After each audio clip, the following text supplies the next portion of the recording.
My topic for today is AI in education. So, when we talk about AI in education, there are two dimensions of it. One dimension is that the teachers using or the principals using AI in education to improve what they are trying to achieve. Then the second part is the students learning how to create AI or how to use AI. So, where do we start?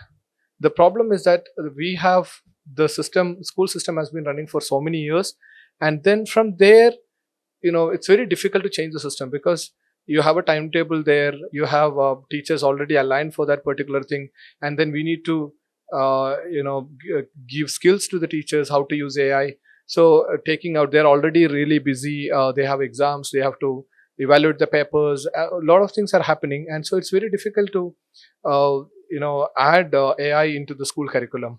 Then but can we not do it? No, we have to do it. How do we do it? So the first and foremost thing is, I think that we have to decide which period we will be using to implement AI in the schools. So I would say that the best choice would be computer period. And why I say computer period? Now all the schools, especially CBC schools or any curriculum that you ICSE or IB, any curriculum you take, every school has got um, computer period.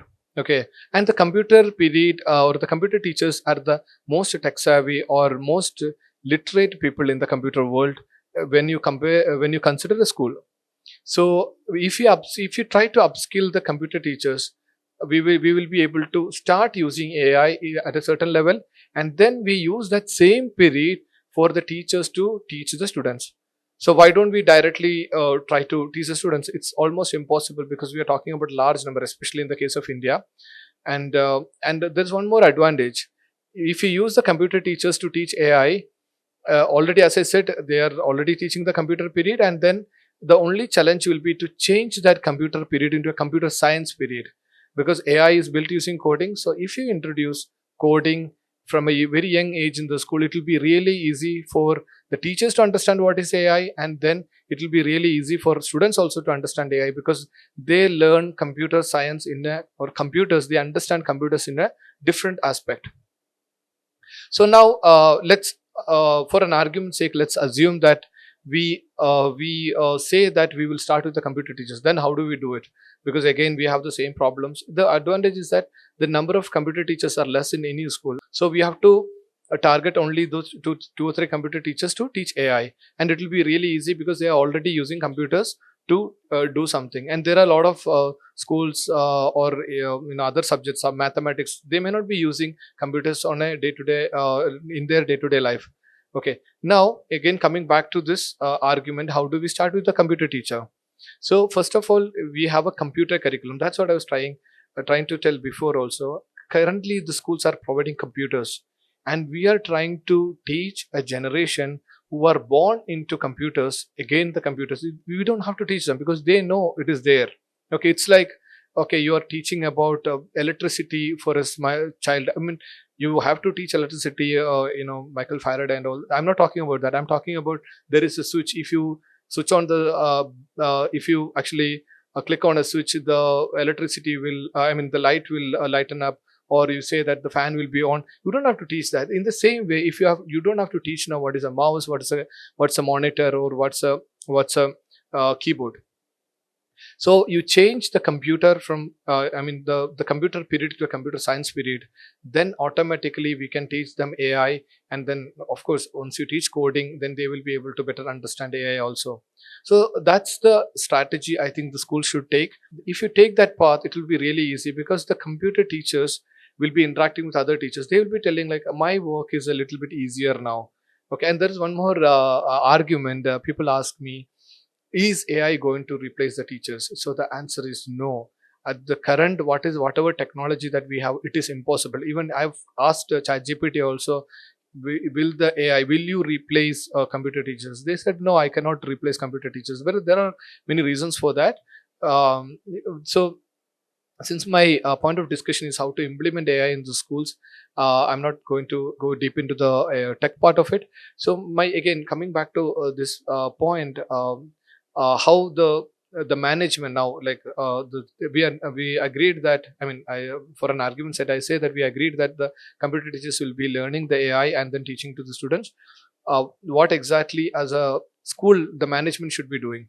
So we have to really understand what is AI, to decide what all the things should be given to the given as an infrastructure, or what the management should be doing. So the main part is that the management will have to upgrade their infrastructure. So what exactly is AI, artificial intelligence, is when we say that a computer has an intelligence to work the way a human is solving a certain problem, then we say that the machine has artificial intelligence. For example, we all know about Tesla. Okay, what exactly it is? It is using computer vision to see the objects, and the car is recognizing an object and deciding what to do. Okay, for example, if I say somebody whom I have met 6 months back, I will say, "Oh, hi, how are you doing?" Let's say that, Mr. X. Hi, Mr. X, how you are doing? Because I am getting the photo, and then I am able to memorize that particular. I mean, I'm going back, searching in my memory, and then coming back. Okay, it's very easy for a human being to do, but it's very difficult for a computer to do, because the angle, a lot of things will change, because it's a three-dimensional figure that a human gets, and mostly a computer will get a two-dimensional figure. I can explain this with another simple example. If you see a chair, you know that it's a chair, but for a computer to recognize that it's a chair, it takes it's a difficult thing.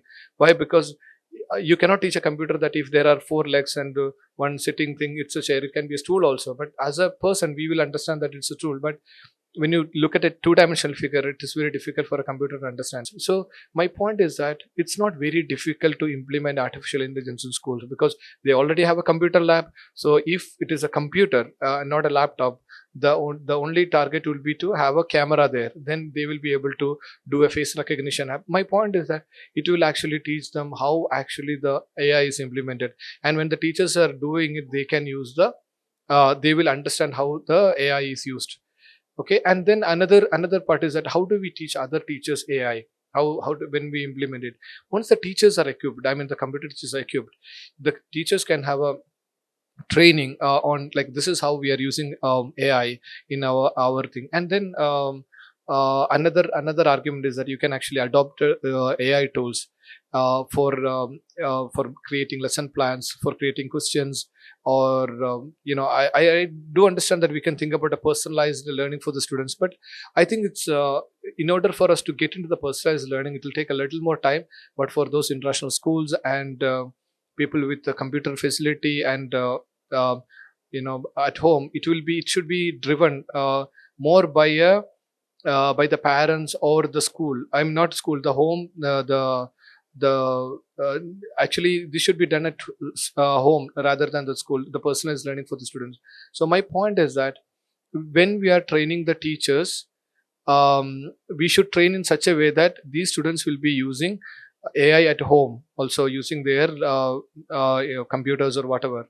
Okay, and there is some argument that whether we should give internet access in the school. So I think we should definitely give, because any fifth grade or sixth grade student will definitely have a phone, and they will have and access to internet also. So if if you're not providing internet in the school, what's going to happen? They will learn about internet from their friends and colleagues means, again, they are the students. They will not teach coding or AI. They will teach only how to use internet, for example Instagram or any game. And it will eventually lead to students not learning how to creatively or productively use mobile phones or internet. So I would say that all the schools should first provide the infrastructure for teaching AI. That will be internet, and that will be a camera on the computers, or by a laptop in the labs, and then a mic facility where they can actually talk to the computer or the machine, or the laptop. So once we start that, that's the first thing the management has to do. Once we set the ground, then we will be able to train the teachers as well. So that's about AI in education. Thank you very much.